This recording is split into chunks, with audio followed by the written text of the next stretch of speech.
All right. So, are you stressed out and don't know how to get life insurance right now? Maybe you've even gotten started or don't know how to get started. Well, we do have an actual sponsor here today on the podcast, and it's my honor to make sure I introduce Jake. He's actually the strategic national manager of Ethos, and he's going to explain, maybe why you should look into insurance and why it's actually gotten a lot easier over the years. Yeah, absolutely. Thank you again, Brady, for having me on. Really, the goal of Ethos and why it's so beneficial if you're just starting out in this industry is it makes really simple work of shopping around for you. Just starting out in the industry, the traditional method of insurance has been doing a lot of work on the front end, right? And researching which products and which carrier options are going to be right for your clients. And even then you have to make sure that you're appointed with these different carriers, that you have all the licensing and the contracting that you need. But with Ethos, when you're applying for a client with Ethos, our one single application is actually shopping 4 different carriers and 7 different product options, and we're underwriting everything with an automated algorithm that's over my head all in one place and doing the work for you. So you put a client into an application and Ethos does the rest of the work. We'll determine which of those products, which of those carriers the client is going to be a good fit for and offer them the best rate possible. Really, the goal that I've said so many times with Ethos is regardless of who's applying for coverage, we're going to find something that's going to fit for them. And we're going to make that process easier, not just for the client, but for the agent as well. Yeah, most definitely. I mean, it's definitely made my business a lot easier to do. A lot of clients just don't know where to start. And if they don't want to go sit down with an insurance agent, it's easier to say, "Hey, go to this link. You're going to be able to apply for the insurance and go from there." So, whether you're an agent looking for another carrier to partner with, Ethos is amazing to partner with. But if you're also listening and you want to get and look into some insurance, we're going to have a link down below that you just click, and it'll literally walk you through step by step. You'll literally have no questions at all. And the application takes maybe like 5 to 10 minutes, right? Yeah, 5 to 10 minutes. We say, the 15 minutes because that's a fun little quip. Okay. That's easy to remember. But honestly, you can get right through there in probably 7 minutes. This is probably the average. All right, perfect. Well, I know a lot of us have 7 minutes to make sure their families are protected. So, Jake, I appreciate your time and coming on, and yeah, look forward to keeping our partnership going. Absolutely. Thanks for having me. Thank you.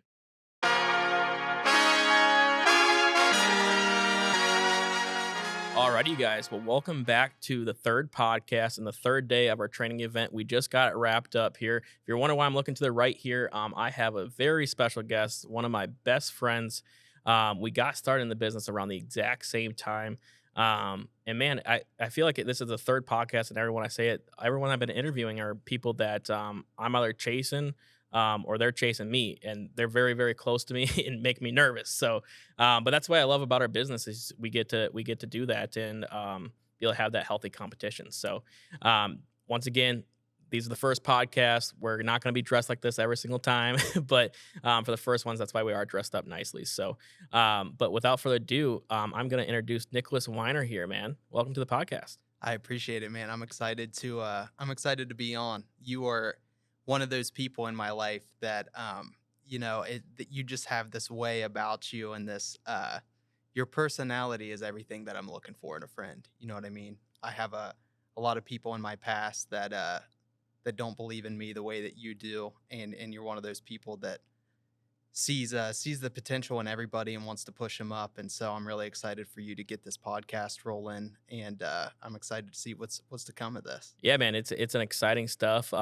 Some learning curves obviously with everything, but yeah, man, the positivity I didn't get it overnight. It's taken me 3-4 years to get to the point that I'm at. But surrounding myself with the people that have that attitude. We've talked about him before in the other podcast. First thing that comes to mind is always Nick Theodore. He just gave out, I think it was like $4,000, $5,000 in lead credit. That's just how gracious he is, and that is what I'm striving to get to. I always have room for improvement. I still have my moments, just like any human does, obviously. But being able to continue that positivity, because there's a lot of negativity in this world anymore, man. Yeah, there is. So just being able to keep that positivity rolling and just being that positive person in people's lives is the best thing that happened for me. And as you said, you came from that and some negativity and things like that. We'll get into that a little bit later, but same thing with me, man. I cut all those people out. Some people call me selfish for doing that, but In reality, they're the ones that are selfish for that, because they were the ones bringing me down. And I have big goals, big aspirations. It's been talked about a lot on the stage, a lot of jokes and things like that. But I don't know. We only get one life, so why not go for everything? That's the way I look at it. So 100%. That's one of the things that I genuinely really love about you, man. Is like there's so many people in your life that just when you say something like, "Man, one day I want to have a yacht," or "I want to have a plane," or something, they're like, "Yeah, me too, buddy." Right? But like you're genuinely like, "Dude, me too." Like right. I really, yeah, let's go get it, and you get me fired up. So Exactly. It's funny. It's just a quick little story. I was talking to an agent. Her name is Ashley Hartner, and I was buying all the equipment, spending a ton of money, and she's like, I can't believe you're finally doing it. She's been in the business for like 4 or 5 months. I've been talking about it for that long, just to her. And so I sent her a screenshot. I said, by the way, I do things that I say. And it was a screenshot. I was messaging people 2.5 years ago, getting ideas, talking to producers, getting things put together. It just took me 2.5 years to finally pull the trigger. So yeah, I do get things done because they are lofty goals, yeah, but hey, in the right time, it always comes about. So, but what I would like to get into, Nicholas, is because your story is very interesting. Your brother, Matthew Weiner, which we'll have on here soon enough. I probably think in probably next 3 or 4 podcasts, we'll have him as a guest. So look forward to that, you guys. You're definitely going to want to turn into that one. But I know it wasn't easy for you to get into this business. I know it took a few years. Even your brother was in the business before you were. So, but before getting you into the business, what I like to go back to is because we're at the younger age, right? How young are you again? I'm 29. 29 years old. So you've been out of high school for a few years, obviously. But what I like to figure out is, let's look at your past and what you've tried out of high school, what you did, and kind of give me some ideas there. Yeah, absolutely. I had no aspirations in high school whatsoever. I mean, I genuinely, and I'm not kidding. Like, this is something that I said several times in high school. Like, I don't care what I do after high school. Our dad is a deacon, very religious man, and he told us growing up, and this crippled me going into to my early adult years, like through high school and everything. Is we're only here to get to there, Hmm. and I took that to I took that to the extreme. Like when I heard that, I genuinely was like, man, like then none of this matters. Right. Like this life does not matter. Yeah. So why would I concern myself with anything that I do? What my grades look like, what my career is going to be after high school? Like all of my friends that were like really putting effort into their work in high school, I was like, you're dumb. You know what I Yeah. mean? Like this life is so temporary. We're spiritual beings, Hmm. and our life after this is our true life, our eternal life. And Right. so this temporary one, like why do anything else but just enjoy Hmm. it? Which is such a, But the real question is, were you enjoying life at that time? I was. Yeah. I was. Yeah. Like I was always the most positive person. So in a way, I mean, it was a good thing because I've never had a natural inclination towards like depression or Right. anything like Yep. that. And so I took that in the sense of like, dude, I'm gonna graduate high school and like work at McDonald's and Hmm. just like enjoy my life. You know what Right. I mean? I was almost liberated by the fact that I didn't feel the pressure to go out there and perform. You know Yeah. what I mean? Yeah, and that just makes me think personally. To my personal history is what I can always, and the only thing I can go back to. Um, you know, it was the people that you were surrounded with. You didn't know anything else. In a sense, you were complacent, but happy with complacency. Yeah. And I mean, that is what a lot of the United States is anymore. Is people have gotten comfortable. Things are changing. The world's changing like crazy. I mean, look at the cost of living anymore. So Right. I'm actually pretty ecstatic. People are always talking about, oh, price of this, price of this. In the back of my head is I'm so excited. Keep on increasing the pricing. Yeah. It's going to push people to have to go do different things, figure it out. So I think inflation has a lot of positives. Yes, people are affected with it negatively also, but in those negative cases, people should start looking for the positives. And in the long run, they will look back and be like, oh man, I'm glad that happened. Because I do that. I reflect, once a year, and I'm always grateful for the struggles. I always looking for those. So, but going back to you being happy in that position, what was kind of the next steps after that? Really, I met my wife. So, yeah, we were in a band, we were at a show, and I walked in and I saw Chelsea, and I was like, wow, that's the most beautiful girl I've ever seen in my entire life. And so she was the first thing, and this sounds crazy, but she was the first thing in my life that I learned to care about. You know Mhm, what I mean? mhm. And I know that sounds like I would be depressed and sad or something like that, but I wasn't. I loved the music that we played.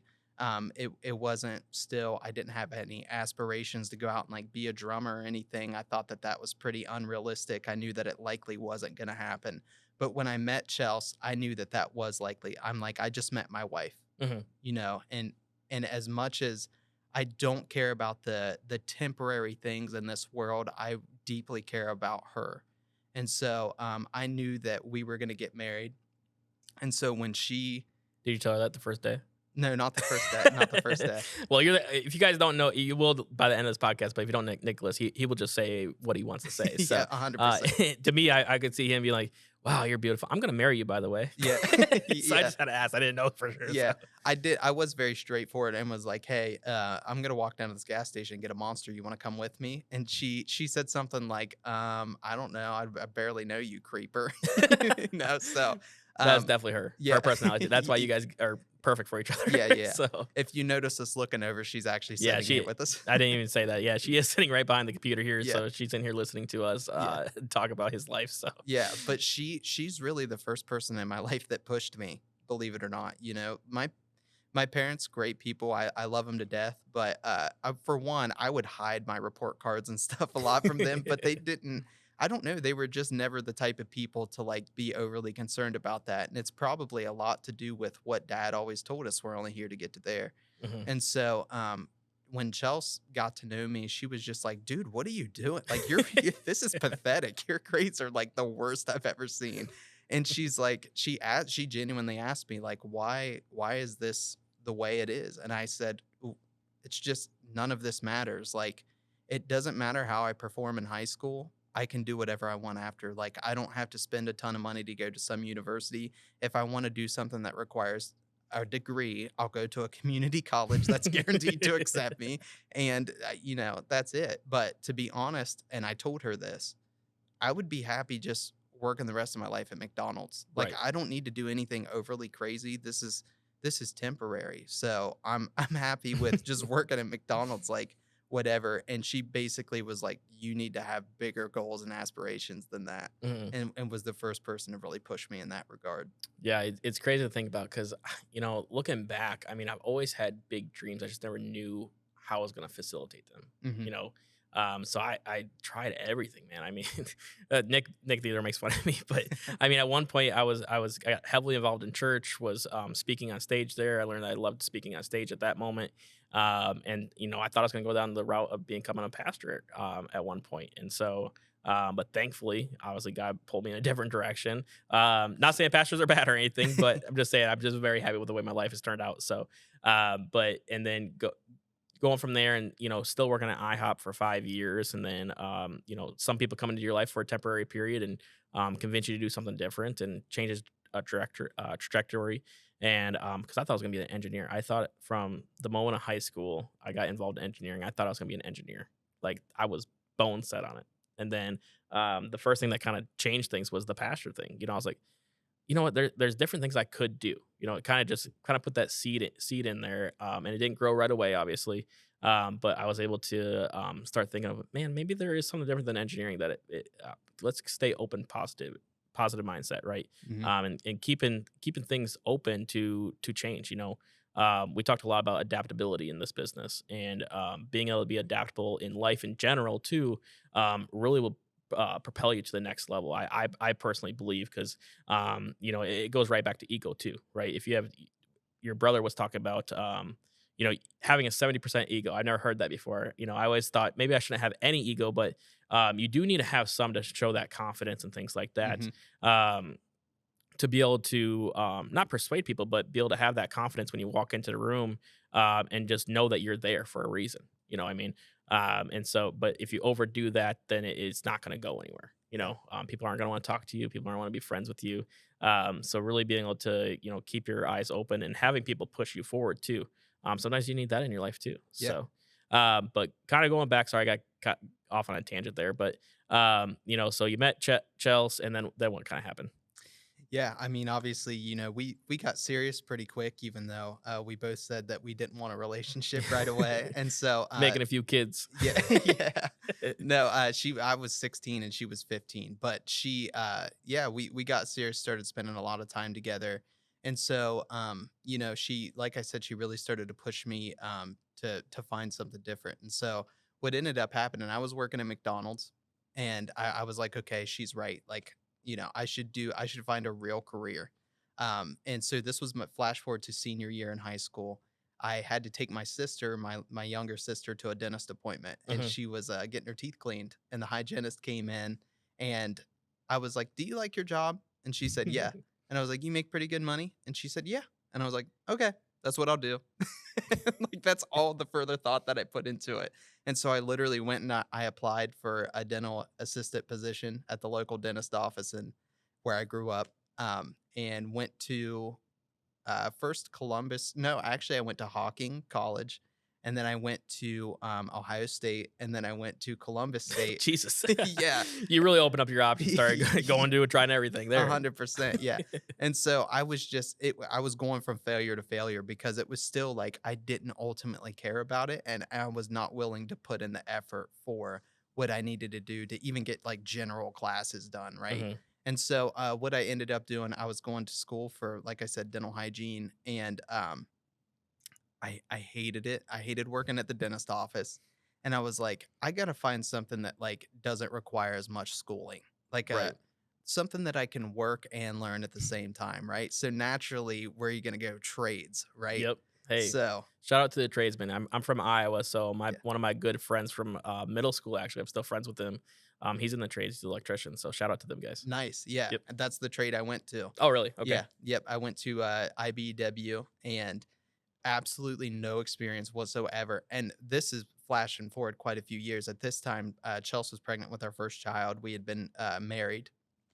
And so I went and I interviewed for a position with IBEW while I was still working at the dentist office. And I'll never forget, we had just had Addison, our first daughter, hours before this interview. Oh my God. Yeah, hours before. And so I go in and like, I just had a kid, man. Like, I could care less about this interview at this point. And there was like six people on a panel. And Six? yeah, I've six done a people. lot of interviews. If I walked into a room with six people or on a FaceTime or whatever it is, six people, that's intimidating. You would think so, Mhm. but like I said, I think my advantage was we had just had our first daughter. Right. So, like, 6 people was the least intimidating. Like, I'm a father, dude. I don't know how to raise a kid. Like, that's what I'm I'm in intimidated. panic mode right now, Yeah, man. 100%. And so when I went in, I was you just said it, like, I say what's ever on my mind. I'm very honest, and I'll never forget they asked me in this interview, so, they were like, "So what's your experience and how would you rate your mechanical aptitude on a scale 1 to 10?" I said, "No experience, 0." I was like, and just to further prove my point, like, I can't hang a picture straight. Like, we had just my Chelsea and I had just moved into a rental, and she was like, "Hey, could you get this picture hung up?" And I'll never forget sitting there with, like, 2 nails in my hand, like, trying to figure out if they were straight or not, and Chelsea's like, "Let's just call somebody else." And a guy came That's over. hilarious. Yeah, he whipped out a tape measure, and I was just like, "Ah, tape measure, of course." That would have done it. That would Yeah, have been the trick. yeah. Probably a good thing that you guys didn't move into an apartment before you got had a kid, because she might have been like, "Man, does he know how to hang up a picture?" Yeah, So 100%. Yeah. So, yeah, somehow ended up getting hired on there. And again, like heading down the same trajectory in my life where I don't care. Like, I'm not moved to go out there and perform at my best as an electrician. I'm going to go by and I'm going to get whatever I need to do at the minimum just to stay employed and get the job done. That's what I'm going to do. I'm not I wasn't there to be the best or anything like that. Right. So, I was in a class with probably about 20 different apprentices, and I'll never forget, man. Like there were so many of those guys that were like, I think you're the dumbest person I've ever met," because I had no mechanical aptitude. Like everything that I tried to do would turn into an absolute mess. Jeez, yeah, that sounds intimidating. Like going into, I remember one summer I pulled out a job because like, oh, let me try it. Like I said, I tried everything, literally everything. I think, and it was electrical work, and every morning you had to be at the job site 4:30 a.m. I'm not a morning person most mornings, so you had to supposed to be there at 4:30. I would be leaving my house at like 4:15, and it's like a 20-minute drive, man. Yeah. And so worked in summer. Just we were doing. They gave me the crappy work, of course, because I'm the peon essentially. Yeah. So Right. they had me doing all the outlets in this nursing home thing, 4 floors or whatever. And it's funny. It taught me that of what I don't want to do. That is for sure. It was hard work. You know, you sat in a room by yourself, putting in outlets every day, Yeah. and it was just brutal. And the the funny part is I was late every single day. And in the city I lived in, they put up a speeding camera that I didn't realize was there. So every morning I was speeding past this camera, and I had by the end of the summer I didn't make any money from that job because it went all to the city for the speeding Yeah. tickets. I was like, "Geez, Louise, what are we doing here?" That's awesome. So, Yeah. but yeah. Anyway, so that story just came to my head. So, but back to you were in there trying to learn that. Were you kind of like deciding like, man, maybe I shouldn't be doing this if it's or No. you're still full force Oh, towards it? I was like, this is it. Like I'm not gonna do anything else because I had the backing of the union, right? Like you can't get fired from the union. And Right. as long as I can learn to maintain and just learn to do the bare minimum that I need to get by, I'm gonna be fine. And that was my outlook. And Hmm. so my whole mindset was like get through this 5-year apprenticeship. I'm gonna top out at $36 an hour.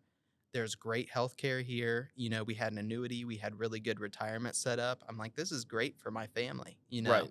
this is all I need. So Hmm. I wasn't moved to do anything outside of that. Right, and but I mean that makes total sense, especially with your character and the two people I've talked to before this, kind of the one thing that I've noticed or starting to notice is, entrepreneurs or people that are in the insurance industry or any type of business are people that are willing to put every foot into it and dive right into it. Hmm. I look back, you were McDonald's, you were putting your full effort into that. It was McDonald's, but you're still putting in your full effort. This is what I'm going to do. This is what I'm committed to. And then you did the same thing with the dental stuff. I have to go to school. I'm going to put my full effort into that, and then you got into the apprenticeship and then you're like, I'm going to do this full force too. So, being fully committed to something is the best way to excel in that. Yeah. Right. So, well, when did we start getting into the insurance world or how did you even come about it? Or, why are you in it? Yeah. So really, I mean, it started with Matthew, my older brother. He got involved in the industry in 2017. Now, he did naturally have an entrepreneurial spirit. In fact, I just asked him recently, hey, when dad said like we're only here to get to there, how did that affect you? And he said, oh, I thought that was so stupid. 100%. So we were so polar opposite in our mindset and our approach when it came to that. So he was very like driven, Mhm. just naturally. And so he was working in an optical, which he's going to tell his story on here. I'm not going to get Right. too far into that, but yeah, he was looking for opportunity to start his own business, But and it wasn't. I just want to clarify too. Same thing, kind of like the McDonald's position that you had starting out with. Mhm. He was at Walmart in the optical center. So I Yeah, just want to make sure he wasn't at like a professional, like side, like right, private office, private practice or anything. He was in a Walmart yeah, working. yeah, So yep, 100%. And so, yeah, he was looking for. I remember I'm not going to get into all of it because he will, but he was trying multiple things, mhm. multiple businesses. And when he interviewed with Nick Theodore, he was just like, this is the best opportunity for me to start my business. It's extremely low cost. All I got to do is get an insurance license and boom, I have my own business. And so when he presented that to me, I was like, well, that sounds a little too good to be true, right? Like, Right, right. yeah. And I remember he talked about buying leads. I'm like, dude, that's a scam. Like you need to run so far away from that. And he was so broke at the time that I'm like, how are you even gonna buy the leads, man? And then you're just like praying that it's gonna work. Chelsea and I were helping like buy groceries for them. We had Butcher Box at the time, so like our parents would stop over and we would throw in some like meat and Mhm. stuff that we had at our house to take over to them. And So so, they're like the Salvation Army. You were just helping out, donating. yeah, right. So, Yeah. Yeah. And so it's like, looking back on it, I genuinely thought like, man, I have the opportunity with IBEW where you could top out making $36 an hour. You should do something like that. Like Mhm. you shouldn't do something as crazy as like buying a lead and praying that somebody's going to buy insurance off Right. of you. Like it was such a foreign concept. And so no, I was not only was I not interested, I was like repulsed by the idea of ever doing anything like Well, I that. mean, the industry that we're in, it's a weird concept. You know, it really is. It's not a hard thing to grasp around your head. And if you're not been around the industry or don't know anything about it or anything like that, of course you're gonna question. I mean, it does sound scamish at Yeah. times. I have family members that still think I sell drugs. So Yeah, right. I'm like, no, guys, everything I do is legal. I promise. Yeah. So, Yeah. but you know that's what. But you know, your brother taking that first step, even though it wasn't you, is still linked up with you at a certain point. Yeah. So, kind of talk about how long that took for you to get to that turning point. It was a little over 3 years. So 3 years. yeah. That's a long time, man. Yeah. I've been in this business for 3 years. Right. Oh wow. Yeah. Right. Yeah. Yeah. I was just working away at IBEW, getting through that apprenticeship. I believe I was approaching my 4th year of the apprenticeship when I finally decided I'm going to check this out. Did you ever get real quick? Did you ever get your full electrician's license? No. No.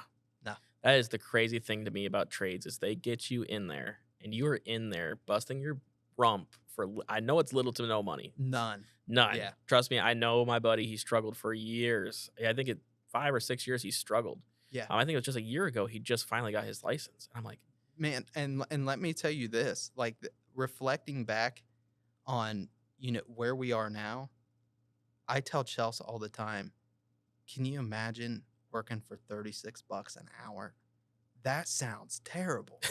Like and it's not easy work, man. Like yeah. they Well, are, the issue is that these companies they say $36 an hour, but then what they fail to mention or that people have come accustomed to accept is we have taxes to come out of there. Mhm. A lot of people don't think about health insurance. Don't think about they get you with the 401k, which doesn't even help. And there was just an article I read recently is there's taxes and fees and they charge surplus fees and things in there that people don't even know about. Just a year ago, the U.S. had to step in and say, hey, you have to start disclosing it. Yeah. You know what they did? They made a 13-page article where people won't read it, explain how there's fees Right. and charges in there. Yeah.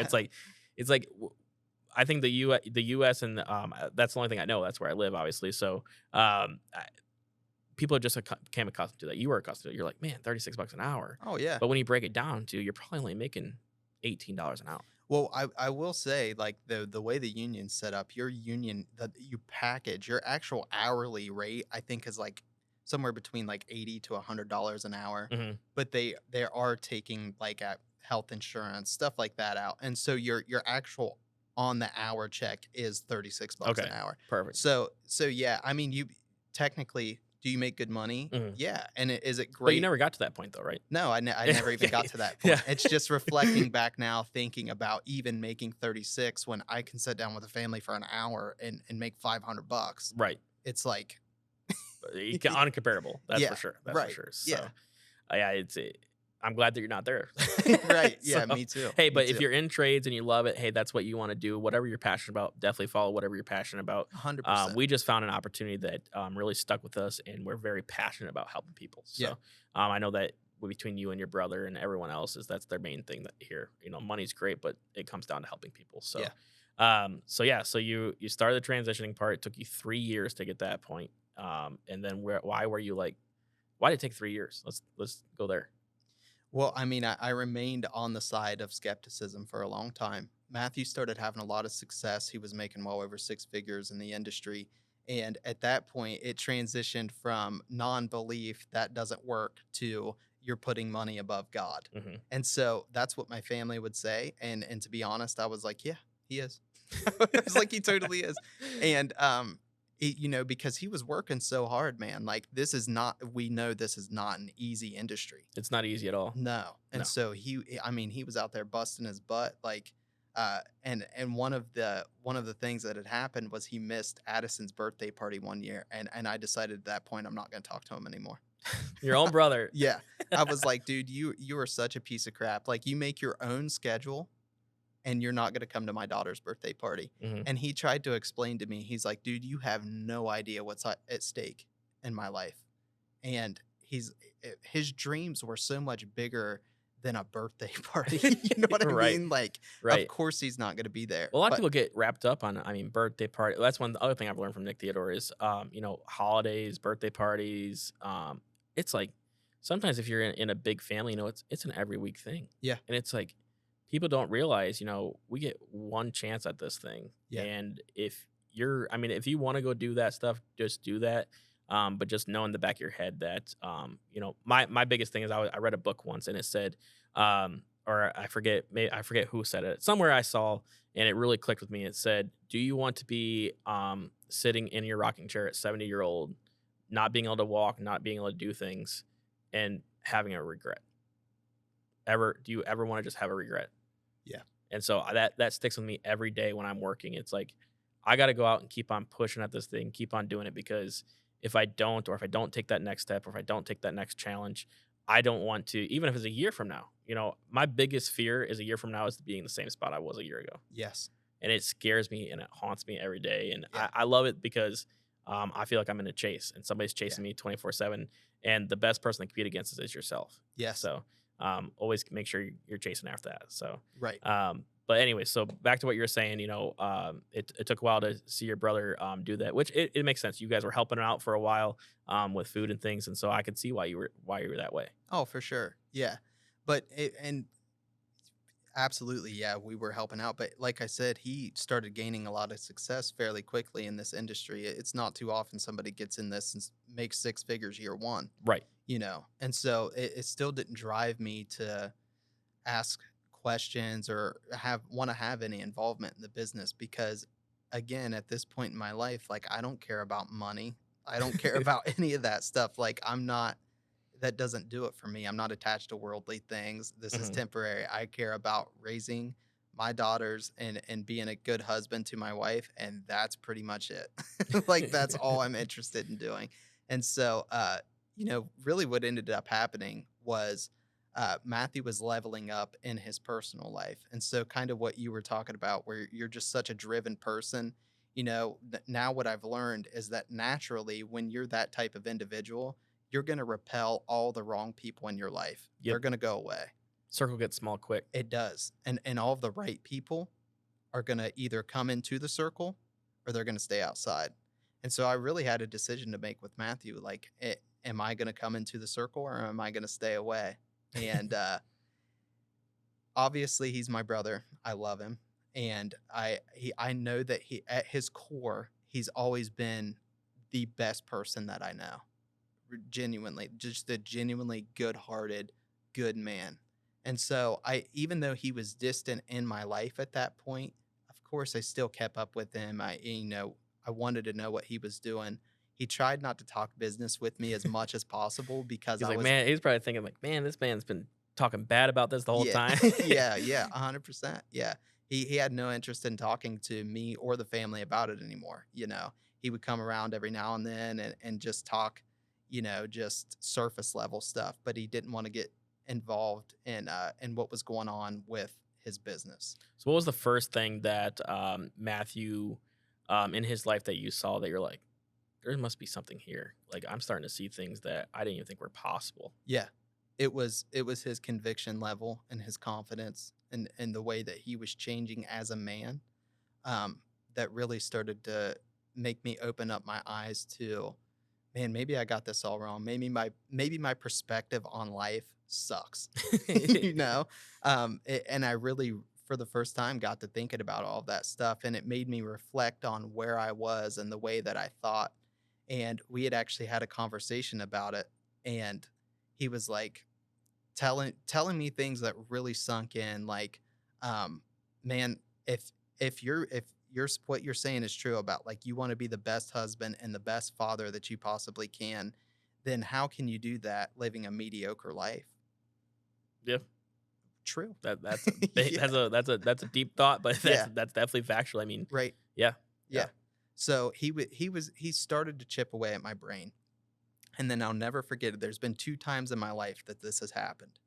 Number one was when I realized I was going to marry Chelsea. Mhm. We were laying at my parents' house in my bedroom. she was laying on my chest. She was asleep. We were watching the movie A Walk to Remember, which was her favorite movie at the time. And I just, everything in that moment felt completely right. And I was completely at peace.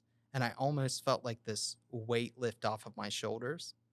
And I was like, I'm going to spare, I'm going to spend the rest of my life with this woman. Mhm. Like, I never have to worry about like going out and building a relationship with anybody else because this is it. This is Right. her. This is the one. And so I knew in that moment we were going to spend the rest of our life together. And flash forward to when Matthew was chipping away at my brain, standing at work one day, and I had been working for several months with two guys that they were hilarious. We had such a good time working together. But they were talking. We had to wait for like hours to get into the Facebook building. We would just sit in the truck in the morning, and we were just sitting there, and they were talking about retirement. And one guy's name is Mike, and he was saying, "Man, I'm gonna retire as early as possible. Like I'm gonna take the cut, I'm gonna take the penalty, and I'm gonna get out of the trade as quickly as possible and just enjoy the rest of my life." And the other guy is named Sam. And Sam was saying, "Dude, you're crazy for doing that. Like you need to go up until I think it was like age 65 at the time. You need to work to age 65 and that way you get your full pension and your full benefits. It's crazy to work all that time just to take a pay cut." And Mike said, "Man, I don't care about a pay cut. Like I want to enjoy the rest of my Mhm. life." And it hit me. It just sunk in. How crazy of a conversation is this? How crazy is it that I'm locked in until age 65 or I get penalized? Mhm. And it hit me for the first time that I don't control my time and I don't control my money. Mhm. And if I don't control those two things, I don't control my life. Right. And so it hit me like a, a weight just boom in my chest. And again, I had that moment of clarity, just like I had with Mhm. Chelsea, this moment of peace. And in that moment right there, I was more than ready to quit my job. I wasn't Right. even licensed. Yeah. I hadn't even I still didn't understand this industry, but I knew that I need to ask Matthew more questions. I need to get this opportunity. Well, So, when you heard that realization, especially my first thought was, when if I would have heard that myself, I would have been like 65. So 65, I don't know what the average person male passes away in the U.S., but let's just say 75. mhm, So you work for until you're 65 years old. You get 10 years. yeah, 10 years. That don't sound like a good life. no, No. no, not interested, not interested in that. And before that moment, that wouldn't have affected me. If Matthew hadn't been chipping away at my brain, I'd be like, "Yeah, man, that's how life is. Like we're you die and then that's when our real life starts, so none of this matters, right?" Right. So, yeah, thank God that changed, but uh I was in luck because I actually text Matthew my thoughts and he said, "I tell you what, we're having a leaders meeting in Cleveland, Ohio with Nick Theodore, and I want you to come up and I want you to meet some of the people we're working with, and I just want you to listen to the opportunity." And so that was my first real opportunity to get introduced to the entire business, what it Right. was, how it's structured, and how everything's done. Because before it was just a mythical creature that you didn't really know about. Yeah, right. so, Yeah. so was it after that meeting that you said, everything we've talked about so far is, you put full force in. So Yeah. after that meeting, was it, I'm doing this, I'm committing full time. Yes. 100%. I knew it was again just like when I'd had that thought with Chelsea. It was like this is what I meant to do. This is what I'm gonna do. And so yeah, I didn't immediately quit my job. I mean, I did hang on to it for a little Right. while, They had but a lot of money coming. yeah, You right. got a Yeah. kid. Exactly. Yeah. And obviously there was a lot of fear in that involved too. Like, okay, I can't quit my job immediately. I got to make sure that I can even do this. But to be honest, it was not long after I got started that I dumped the job and not only dumped my job, but I told Chelsea, dump yours too. Dang. Yeah. Yeah, that's full feed in. You're Yeah. you're dove in. Yeah. I don't mess around, man. Now the real question is, you dove straight in. Did you bump your head when you fell in? Yes. It's my favorite reaction to everybody. It's always like, yeah, it wasn't easy getting started, was it? No. No. So what was that like? So I always say this to new agents coming on because this was my experience. Like the worst thing that can happen to you in this industry is you get lucky when you're Yeah. first starting. it's crippling to get lucky when because like just some of the things we train on, like don't ever set on a one-legged appointment. Well, if a new agent goes and he sets on a one-legged appointment and he sells it, or sells it, of course they're going to be like, well, you guys were wrong, it worked. you know I know better than you do. yeah, right, I've only exactly. been in this in a day. Yeah, It's right. like, Yeah. geez, it's like winning the lottery, Yes. or going gambling. Yeah. So Yeah, and what happened was I got really lucky. My first, like, 2 days of setting up appointments, I wrote 4 apps for, like, almost $10,000 oh in premium. Jesus, Yeah. I didn't even know that. Yeah, yeah. So, that's why I quit my job so quick. I was like, "Dude, I just made so much more in 2 days than I have in a month as an electrician. I'm quitting my job, and Chelsea needs to quit hers too." So, Jeez, yeah. Yeah, because, we always wanted her to stay at home and be a full-time mom. And so I saw like, okay, if I just replaced my income in 2 days, how easy is it gonna to replace both of ours in a month? right. Like the math is mathin' for me, baby. Like hey, this is great. hey, I was the same way. I started out part time, worked 4 days, and I got lucky too. In the Mhm. very first part, I remember the first client I sat with, my manager gave me $100. And I was like, I'm not even interested in doing this, man. He's like, well, here's $100, go try it. Call first. It was like the first 5 leads, something set up my first appointment. And I still remember it to this day. It was a young kid, like 20 years old. Yeah. But went, showed him the information, watched Nick Theodore's video like 30 times, and sold my first house. I'm like, golly, I did not want it to work. I was so like, normally you'd think after selling your first house, you'd be so pumped up. Yeah. I had a horrible experience with insurance prior to this. So when I sold that policy, I'm like, God damn it. Yeah.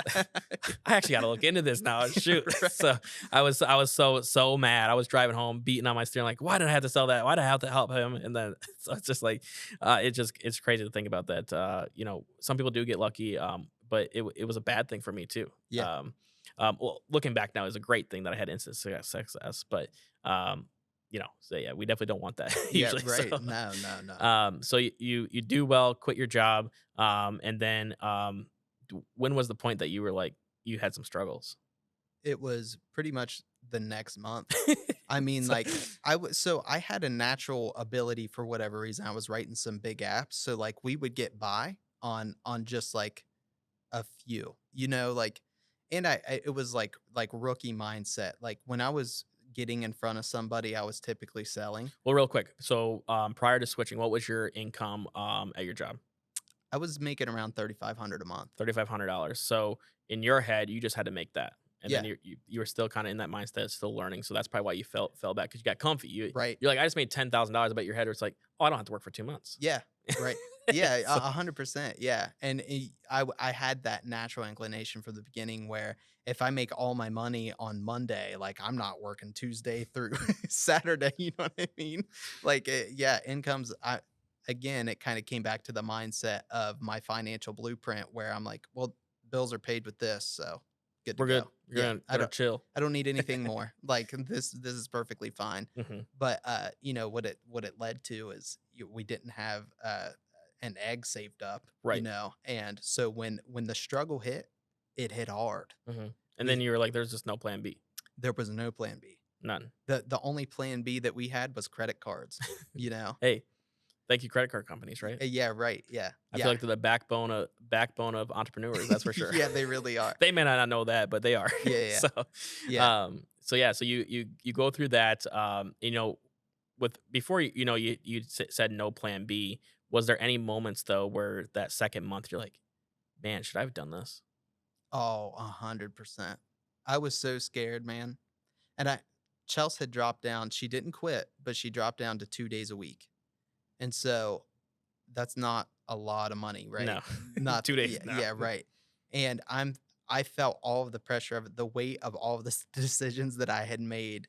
And I spoke so confident to Chelsea too. I'm like, listen, girl, I just 4 apps. I put up 10 grand. I'm daddy over here. Yeah, We're gonna get this yeah, taken what you care of. talking Don't about? worry about it. Daddy Yeah, got it. yeah, go ahead. Like, if you want to shop at Gucci, like, do whatever you want. It doesn't matter. I got this. You know what I mean? So, yeah, month 2 is when the pressure set in, and I was like, I better make sure that I'm really good at this and really consistent. And so, what did I do? Even though what I was doing was working, like I was closing deals when I was in front of people, I started changing my in-home presentation. I started watching like sales videos on YouTube, and I'm just like, oh yeah, that's a good way to sell it. That's a good. But what I had right from the very beginning was I wasn't going in there to try to make a sale. I was building a relationship, and just I wasn't. There was no sales talk whatsoever. Yeah, So we're not in the business of sales. We're in the business of relationships. yeah, And that's from the client standpoint all the way up to just business relationships too. yeah, Yeah, I truly don't believe it, especially in this industry or maybe just in life. Relationships is key. The saying is it's not about what you know, it's about who you know. yeah. And I never correlated that to relationships like I do now. You Hmm. know, um, and so that really makes things better because just like yourself, you started doing things different. So you didn't have that relationship good enough with Matt yet because you didn't believe yet. You believed enough to commit, but it sounds like when that times got rough, I'm guessing you probably were like, "No, I can figure this out on my own. Yeah. I don't need Matt's help." Oh yeah. Yeah. I wanted to. Another mistake with my mindset back then, and I told Matthew from the very beginning, I was like, "Hey, I'm not going to be the brother that like rode my older brother's coattails Coattails, yep. into success. Ego is the most costly thing in the world, right?" Ego. And so that was my ego. I'm like, I'm not gonna ride your like dude, I didn't even go through the 7-step training. Like I was like, I don't need this. I just need to go out and sit in front of people like I don't need to follow a system.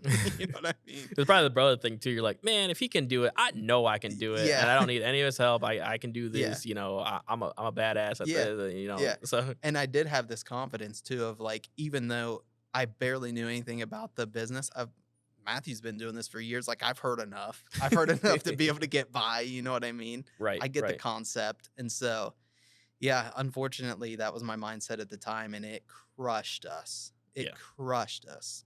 Yeah, I mean, a lot of people get into the business thinking they're going to make $1 million right away.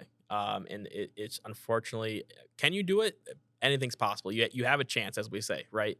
You definitely can do that, but it is going to take hard work, effort, struggle, and you have to embrace the struggle, like we talked about in the very beginning. Yeah. So let's talk about kind of like present now. What's life been looking like? How has things changed? I know you have, I think, 3 kids now, right? No, Two. two. All right.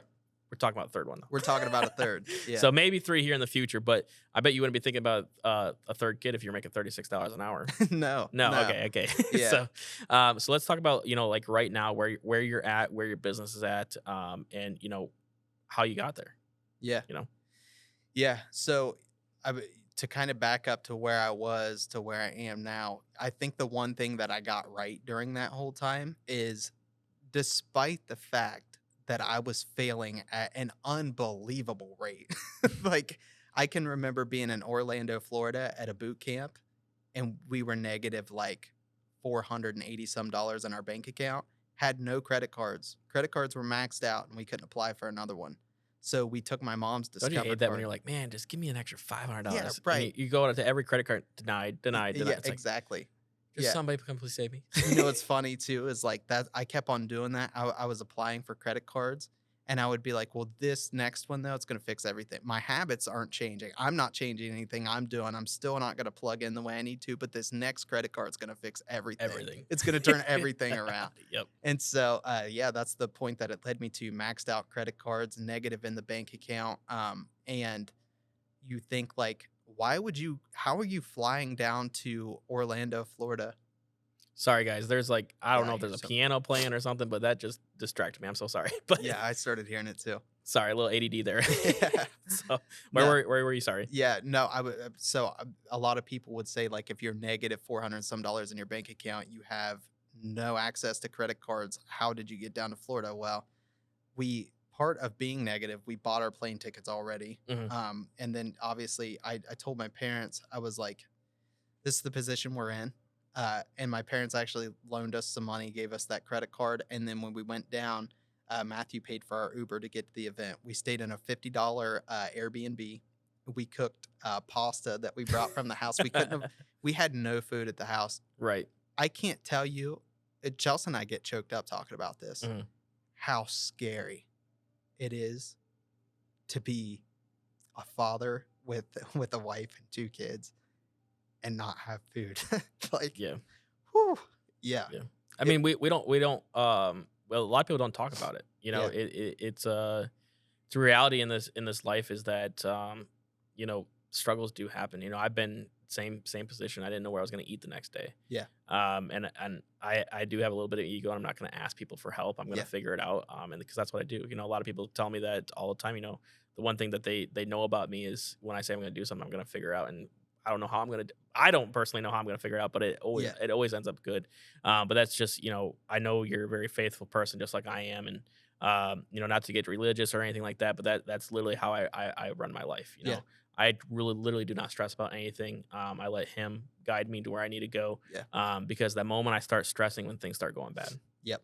And so I can definitely relate and definitely see your emotion when you get down to that point, and you don't know where that's going to go. But you made a choice to commit to this, and you committed to your brother, and that's why you went to a training, Yeah. right? You had just less of an ego enough to say, "Hey, man, if I'm going to do this, I got to go to this training." Yeah. Um, That's the 70% ego, right? Like right. that's why it's a good thing because you even though you're failing and obviously like you're at the very bottom, there's still part of me that never stopped believing in myself. And that's why I kept applying for the next credit card. And even though I was negative in our bank account and maxed out credit cards, I'm still going to do what I can to get down to this training because I know if I just keep going, there's going to be success somewhere. I just got to find it. Exactly. Yeah, I mean, and that's what differ. That's why there's you know, there's a lot of people don't realize there's the same amount of insurance agents in the field running business each year that there was 20 years ago, Hmm. and that's the reason why there's a lot of people that get into the industry and aren't willing to go hungry. Yeah. You know, I mean, I remember times running appointments and I couldn't eat that day Yeah. because I was on the road. I had to get home. You know, I didn't have much at home either. It was pizza rolls. Right. Man, pizza rolls saved my life, and ramen noodles. Yeah. But let me tell you, I've been poor, so I know how to make a mean ramen. So Yeah. sometimes I just humble myself every now and then. Right. Every once in a while, I'll eat a bowl of ramen and be like, Yeah. "This is where I used to come from." Yeah. So Right. you keep them back there just in case. Yeah. But it's just really a reminder. I should frame a thing of ramen. That's what I should do. Yeah, you That'd be a should. good thing to do. So Be good art. right. So obviously, you know, struggle, went to the boot camp, and I'm assuming things changed after that moment. So I actually at that very boot camp, I remember Chelsea came. She took a phone call and she came back in. I was sitting in the very back corner of the room. I remember I was wearing this suit that was too big for me. We looked awful, and she came back in and she sat down next to me and she said, "Guess what?" And I said, "What?" And she said, "We're getting $11,000 back on our taxes." 11 G's. That had been you had been almost crying probably. I did cry. I'm immediate like in the back. This conference is going on. I'm sitting in the back corner, bawling my eyes out because I was like, again, just like I did with all the previous credit cards. I'm like, this is gonna change everything. Like if I can just implement what happened at this conference, what I've learned, and I can take this money and finally let's just get ahead and stay ahead and never look back. And so things did get better after that. They did, but things still weren't fully fixed. Like ultimately what it came down to is for one, I needed to fix my attitude, my ego. And I also needed to fix my financial blueprint because Right. I still I didn't care to make a ton of money. Like as long as our bills were paid and we could feed our two girls, that's all I cared about. Hmm. And now you've had a continuous success. You've been continuing to grow. Now do you still have issues, or is it all sunshine and rainbows every day? Oh, of course, there's always going to be issues. It doesn't matter what level you're at, right? Hmm. We're all always going to have problems in our life still. But I can tell you right now, and Nick Theodore says it all the time. It's like, yeah, you can have problems, but having money while you have problems makes it a lot easier. Yeah, yeah. You know, money doesn't. I always say, you know, you're always gonna have problems. Money just makes your life a lot easier. Yeah. Figuring things out. You know, when things come up, you know, as we say, shit happens. Yeah, Right. And it doesn't matter if you're a millionaire or if you make $10 an hour. Shit's gonna happen. It's just whether or not one, if you have the finances to take care of that shit. Yeah, right. Or Nick calls it, you know, bigger money problems. So yeah, right. and so yeah, it definitely makes things a lot easier, that's for sure. Yeah. So Yeah, there's this huge weight lifted off of me and this pressure that I used to feel where I know that I now have the ability and the skill set to go out there and generate the amount of money that I need even if things start to get tight. Like even if they get a little tight and I'm like, man, rent's coming out, I got to pay out lead credit, I got to invest in this for my business, whatever it may be, it's like, okay, well, here's what I need to go fix Right. it, right? And Mhm. so I'll just go out there and generate that money and then get things back rolling again. Yeah, I So mean, at the end of the day, we're business owners. There's always going to be struggles. There's going to be ups and downs. But you know, we always have a saying. You know, you don't want to be in the penthouse and you don't want to be in the lower level. Just yeah, stay in the middle floor and just ride that middle floor. yeah, Right. Some people say ride the wave, but that wave can come crash down. So I'm going to stay in the middle floor. It's stationary. I got a foundation. It's not going to rock. yeah, Unless a hurricane comes, you know, I'm still on the second floor. Things may float away. exactly, That's exactly. a kind of an inside joke, but so, but just keeping that level head and staying there. So, Yeah, emotionally speaking. Now yes. in life, we're gonna go up to the penthouse. Hey, this is true. This is true. This is true. 100%. Okay, yeah. Yeah. I'll have a penthouse in the sky. That's the goal. Yeah. But all right. So I know there's so much more we could possibly talk about. I know we're kind of on a time crunch here. You know what I like to do. I like surprising people that I bring on the podcast. So I don't tell anybody about this. So bear with them if they're thinking for a second. But I want to talk about the future. So what I Yeah. want to do is I want you to come up with 3 goals.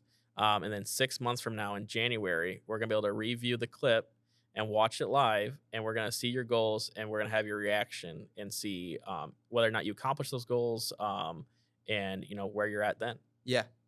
So Well, I let's start can with you. fire those off right away. All right. Now, this is a kind of a weird thing, but I know in our industry, like FTC, are we allowed to talk about income goals or? I did talk to regulations. We can talk about anything on the podcast. There will be a disclaimer at the bottom, and that's why I always say results aren't typical unless you put in the hard work. So, Okay. and it just so you're aware, the 3 goals does not have to involve the business. Just 3 goals, whether it's life goals, business goals, and yourself. Yeah. Okay.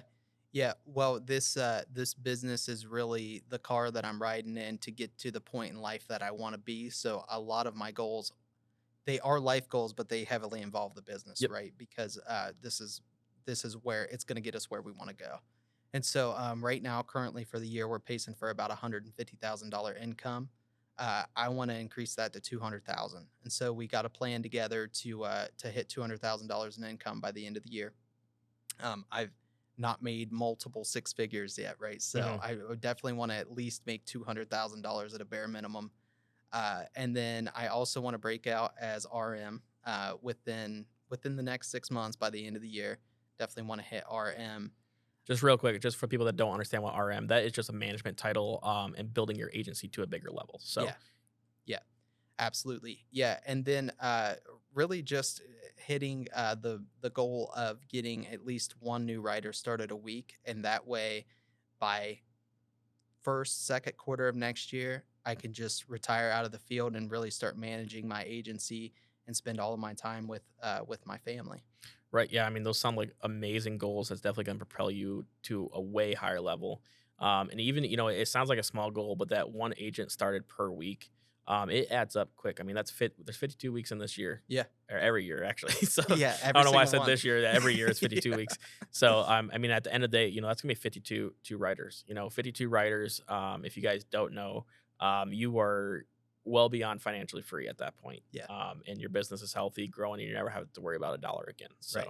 I know for a fact if anybody can do it, it's definitely you. You're my running buddy too, so I will be keeping you accountable. We talk almost every day, so he will be getting an earful every day if he's not keeping up with these goals. But yeah, man, I appreciate you coming on. I know we could talk probably for another 2 hours, but Yeah. There'll be more of these, and we could talk more, and so people can get to know you a little bit better too. I appreciate you, Brady. I love you. All righty, man. Hey, thank you guys for watching, or if you're watching, listening, however you're doing it. We appreciate every single one of you guys, and we'll catch you on the next one. Yeah. Let's go. We just gotta go hard.